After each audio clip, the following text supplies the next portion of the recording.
Hi guys, MrWaheedulHaque here, back on another video.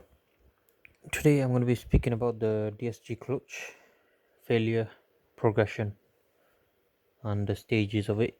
So when I first bought my car, there was an indication there's a problem, but I'd call that stage 1. So I've had the car for 3 years now, driving it for 3 years. So yeah, I never bothered to do the clutch replacement because one clutch is, how much was it? One clutch is £500, 550.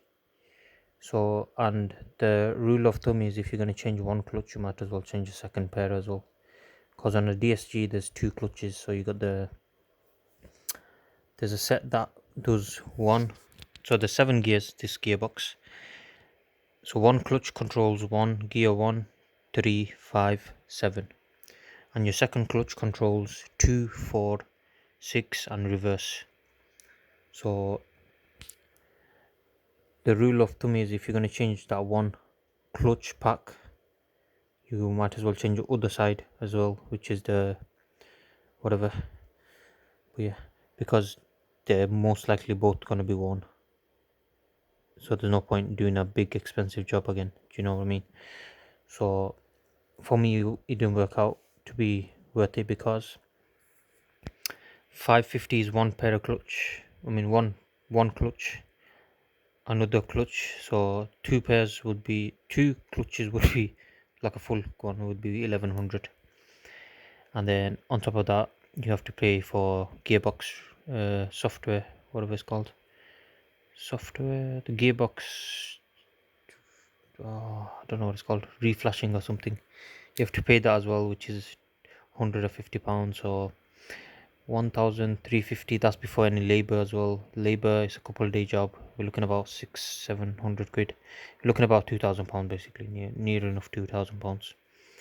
So for me it wasn't worth doing it. But yeah, so I'll tell you what stages I figured out on this the gearbox. So to say it's lasted 3 years, and I've done about 15,000 miles a year for 3 years on this broken clutch. Well, yeah, this one clutch, about 45,000 miles, and it's still going. So it might be bad, but it's still reliable. It's pretty good. So yeah, so the first stage of the clutch failure, progression, whatever, stage 1 I'll say is you'll feel shuddering and jerky gear changes. Then the next stage of progression is you will get a function limitation, so you can't push past 4000 revs on certain gears. So my faulty gears are 2, 4, 6 and reverse. So that's my clutch that's broken. So when I'm in second, it'll like it'll slip, the clutch will slip. When I'm in fourth, it'll do the same. Fourth and sixth is say I'm on the motorway, it will not go past 4000 revs because it's restricted it. The computer has restricted it to 4000 revs, no higher than that in that gear, to prevent any more damage to the clutch. So you can drive for a bit longer, I guess. Okay, and reverse. What I've noticed is the reverse. There's a massive delay when I go into reverse now. Sometimes I'll be pressing reverse, I'll put it in reverse, and usually it's an instant where it starts reversing.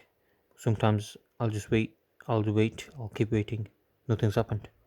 It just takes a long time to engage now in reverse because of that one clutch.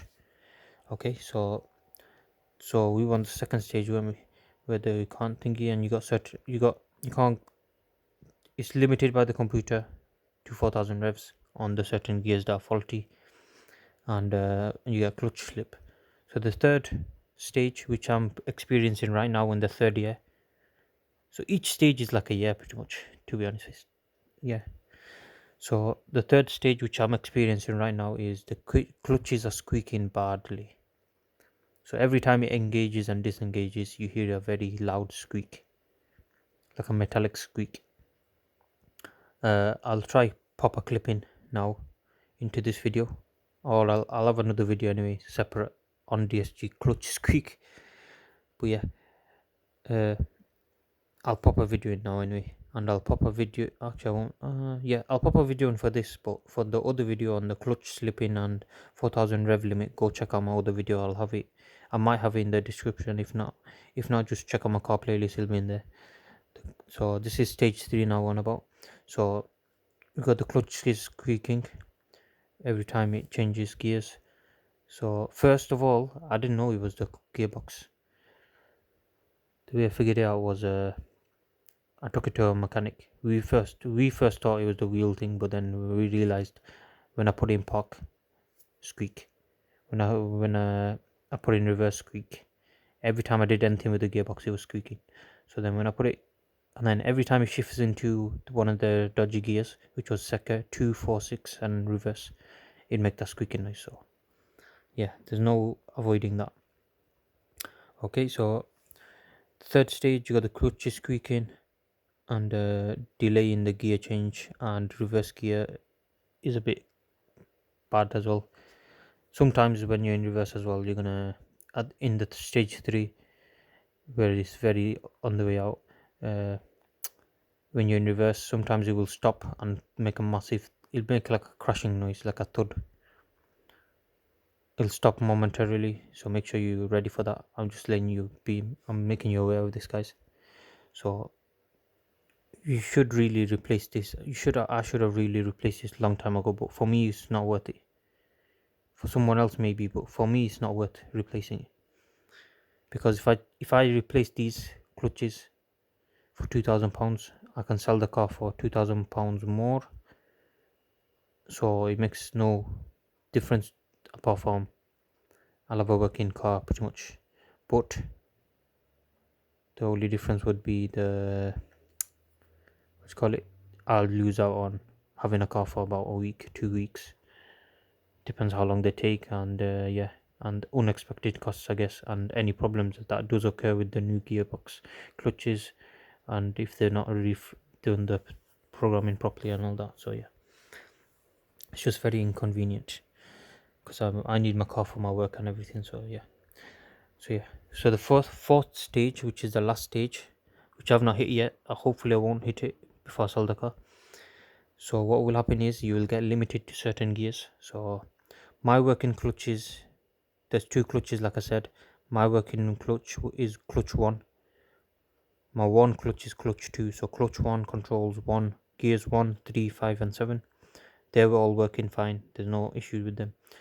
My broken clutch, which is the clutch 2, it is 2. They control the gear 2, 4, 6, and reverse.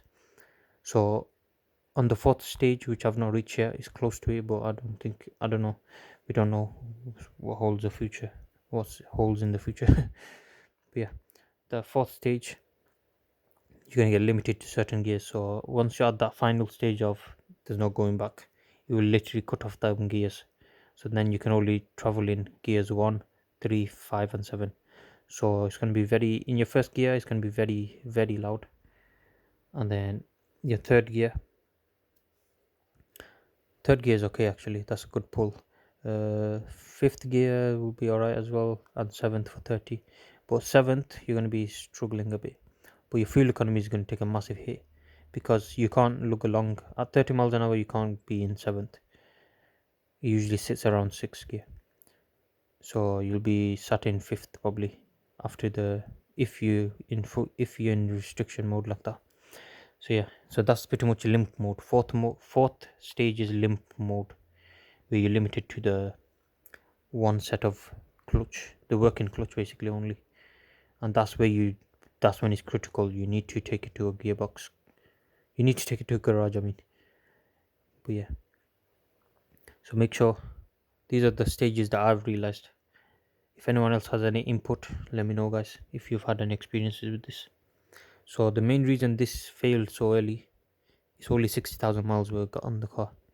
The main reason it failed is because it's a dry gearbox, which means it's meant to be sealed for life. So you can't do any top ups, nothing.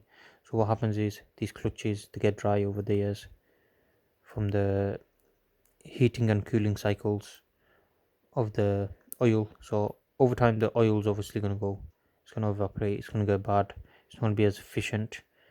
So these dry boxes, that's why they've been phased out. After this, after this gearbox, they've actually not made any more dry boxes. The main reason for the dry boxes was because the dry box does have oil in, it's just a lot less. So the main reason they don't do this dry box anymore is because it's very bad. As you can see, there's a lot of problems with it. So what was I going to say? Oh, the main reason they made it because it was lightweight. So for smaller cars like 1.2, 1.4s, 1 liters, it was very light. It makes cars more fuel efficient, and it had that 7th gear as well, guys. Whereas the dry boxes, they have 6 gears.